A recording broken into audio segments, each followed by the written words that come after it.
નમસ્કાર, આપ જોઈ રહ્યા છો નેશન પ્લસ ન્યૂઝ. હું છું આપની સાથે હેતલ ભગત. છેલ્લા 4 દિવસથી ચાલી રહેલા તણાવમાં અમેરિકન રાષ્ટ્રપતિ ડોનાલ્ડ ટ્રમ્પે મધ્યસ્થી કરીને એક મહત્વપૂર્ણ ટ્વીટ કરી હતી, જેમાં તેમણે જણાવ્યું છે કે ભારત અને પાકિસ્તાન યુદ્ધ વિરામ માટે સંમત થઈ ગયા છે. અમેરિકન પ્રેસિડેન્ટ ડોનાલ્ડ ટ્રમ્પની ટ્વીટમાં જણાવ્યા અનુસાર ભારત અને પાકિસ્તાન વચ્ચે રાતભર લાંબી વાતચીત બાદ બંને દેશો સંપૂર્ણ યુદ્ધ વિરામ પર સંમત થયા હતા. તેમણે બંને દેશોને સમજદારીપૂર્વક નિર્ણયો લેવાની વિનંતી કરી હતી. અમેરિકાની મધ્યસ્થી અને લાંબી વાતચીત બાદ ભારત અને પાકિસ્તાન બંને રાષ્ટ્રો આજે સાંજે 5 કલાકથી તાત્કાલિક સીઝ ફાયર કરવા માટે તૈયાર થઈ ગયા હતા.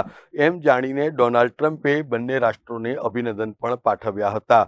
અત્રે ઉલ્લેખનીય છે કે જમ્મુ કાશ્મીરના પહેલગામમાં આતંકવાદી હુમલા બાદ ભારતે નિર્દોષ પર્યટકોના મોતનો બદલો લેવા માટે ઓપરેશન સિંદૂર હેઠળ સ્ટ્રાઇક કરીને પાકિસ્તાનમાં અને પાકિસ્તાન ઓક્યુપાઇડ કાશ્મીરના 9 જેટલા આતંકી ઠેકાણાઓને ધ્વસ્ત કર્યા બાદ સમગ્ર પાકિસ્તાનના રાષ્ટ્રને ધમરોડી નાખ્યું હતું.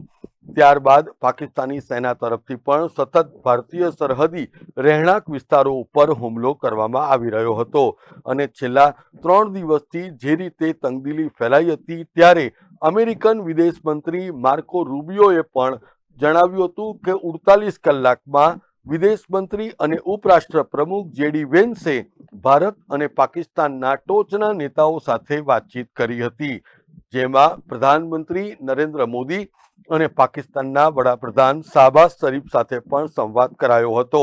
જે બાદ ભારત અને પાકિસ્તાન બંને દેશો યુદ્ધ વિરામ માટે રાજી થયા છે.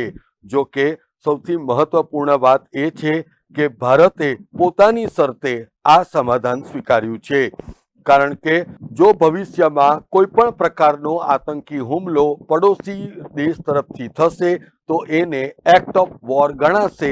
એ શરતોનો પણ સ્પષ્ટપણે ઉલ્લેખ આ સમાધાનમાં કરવામાં આવ્યો છે.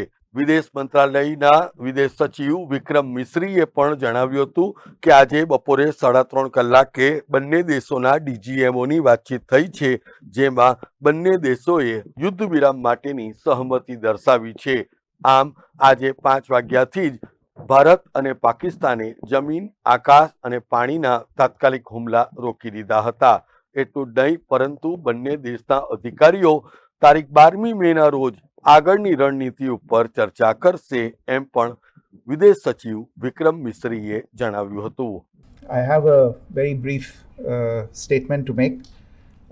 Following that, as you know, there will be a briefing by my colleagues from the military.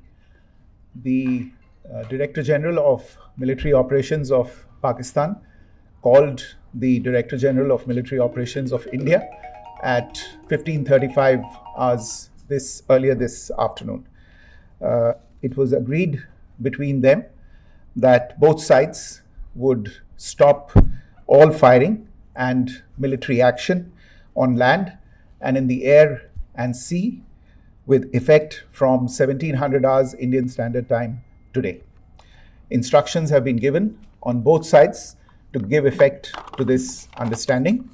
The Directors General of Military Operations will talk again on the 12th of May at 1200 hours. Thank you. Bureau report, nation plus news, Vadodara. સમાચારોના સતત update મેળવવા માટે અમારી nation plus ન્યૂઝની YouTube ચેનલને subscribe કરો, bell icon દબાવો અને જોડાયેલા રહો ફેસબુક, ઇન્સ્ટાગ્રામ અને ટ્વિટર પર.